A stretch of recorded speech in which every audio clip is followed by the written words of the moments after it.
जय हिंद और जय श्री राम सभी को। आज की इस वीडियो में हम यह जानेंगे कि दिल्ली पुलिस में सब इंस्पेक्टर बनने के लिए आपकी पढ़ाई उम्र लंबाई कितनी कितनी होनी चाहिए और दिल्ली पुलिस सब इंस्पेक्टर की सैलरी कितनी होती है और दिल्ली पुलिस में सब इंस्पेक्टर बनने के लिए आपको कौन सा एग्जाम देना होता है।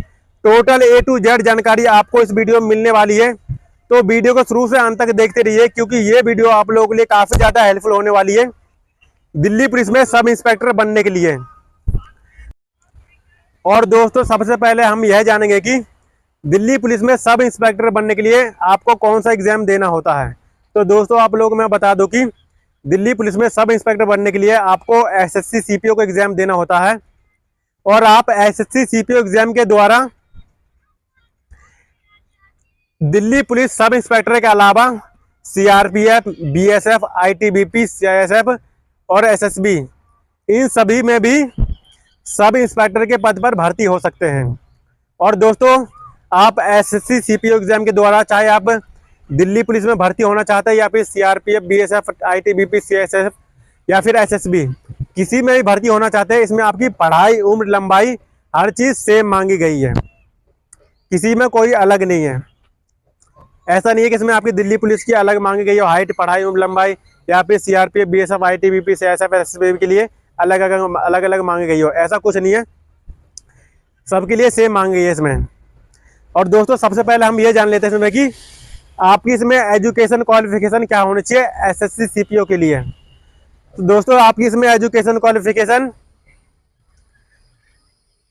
ओनली, मतलब इसमें आपका ओनली ग्रेजुएशन कंप्लीट होना चाहिए, चाहे आप किसी भी स्ट्रीम के स्टूडेंट हो, चाहे आप कॉमर्स के स्टूडेंट हो, सॉरी मतलब चाहे आप आर्ट्स के स्टूडेंट हो या फिर बीकॉम के स्टूडेंट हो या फिर किसी के भी स्टूडेंट हो, इसमें बस आपका ग्रेजुएशन कंप्लीट होना चाहिए किसी भी स्ट्रीम से, कोई मायने नहीं रखता इसमें आपका किस स्ट्रीम के स्टूडेंट हो, only graduation complete with any stream. और दोस्तों, अब हम जानेंगे कि एसएससी सीपीओ के लिए आपकी एज लिमिट कितनी होनी चाहिए। तो दोस्तों, अगर आप जनरल या ईडब्ल्यू कैटेगरी से बिलोंग करते हैं तो इसमें आपकी एज लिमिट 20 साल से लेके 25 साल के बीच में होनी चाहिए। और अगर आप ओबीसी कैटेगरी से बिलोंग करते हैं तो आपकी यहाँ पे एज लिमिट 20 से लेके 28 वर्ष के बीच में होनी चाहिए। और अगर आप एससी एसटी कैटेगरी से बिलोंग करते हैं तो यहाँ पे आपकी एज लिमिट 20 साल से लेके 30 साल के बीच में होना चाहिए। तो दोस्तों, आपको एज लिमिट के बारे में पता चल गया कि एसएससी सीपीओ के लिए आपकी एज लिमिट क्या होनी चाहिए। अब हम जानेंगे कि एसएससी सीपीओ के लिए आपकी हाइट कितनी मांगी गई है। तो दोस्तों, मैं आप लोगों को बता दूं, जो मेल कैंडिडेट है उनकी हाइट यहाँ पे जनरल, ओबीसी और एससी कैटेगरी से जो बिलोंग करते हैं उनकी हाइट यहाँ पे 170 सेंटीमीटर मांगी गई है एसएससी सीपीओ के लिए। और जो कैंडिडेट पहाड़ी एरिया से बिलोंग करते हैं, चाहे वो पहाड़ी एरिया से, चाहे वो एससी कैटेगरी से बिलोंग करते हैं या फिर ओबीसी कैटेगरी से बिलोंग करते हैं या फिर जनरल कैटेगरी से बिलोंग करते हैं या फिर ईडब्ल्यूएस कैटेगरी से बिलोंग करते हैं, अगर वो पहाड़ी एरिया से बिलोंग करते हैं तो उनकी हाइट यहाँ पे 165 सेंटीमीटर मांगी गई है मेल कैंडिडेट के लिए एसएससी सीपीओ एग्जाम के लिए।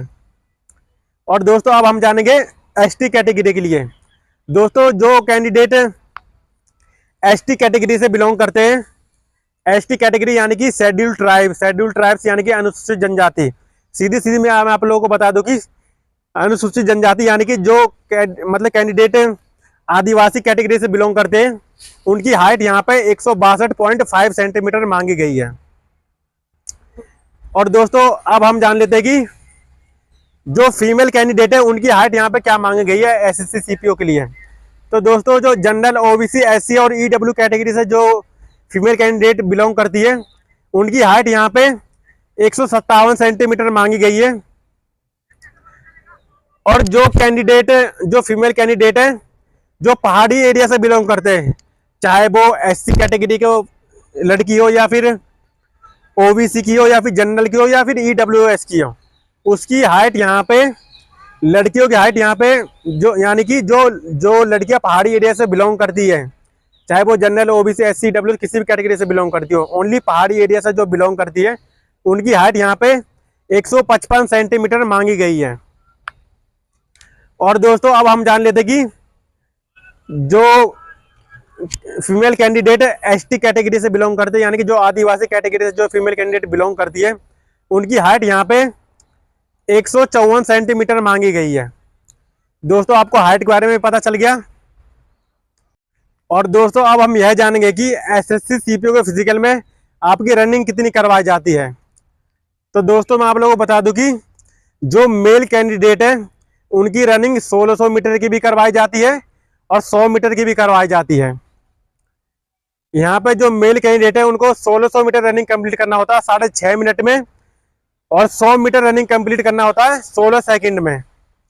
और दोस्तों अब हम जानेंगे फीमेल कैंडिडेट के बारे में कि फीमेल कैंडिडेट की रनिंग कितनी करवाई जाती है। तो दोस्तों यहाँ पे जो फीमेल कैंडिडेट है उनकी 100 मीटर की रनिंग 18 सेकंड में कंप्लीट होना चाहिए, और 800 मीटर की रनिंग 4 मिनट में कंप्लीट होना चाहिए। तो दोस्तों आपको मेरी दी हुई जानकारी अच्छी लगी होगी। तब तक के लिए मिलते हैं नेक्स्ट वीडियो में।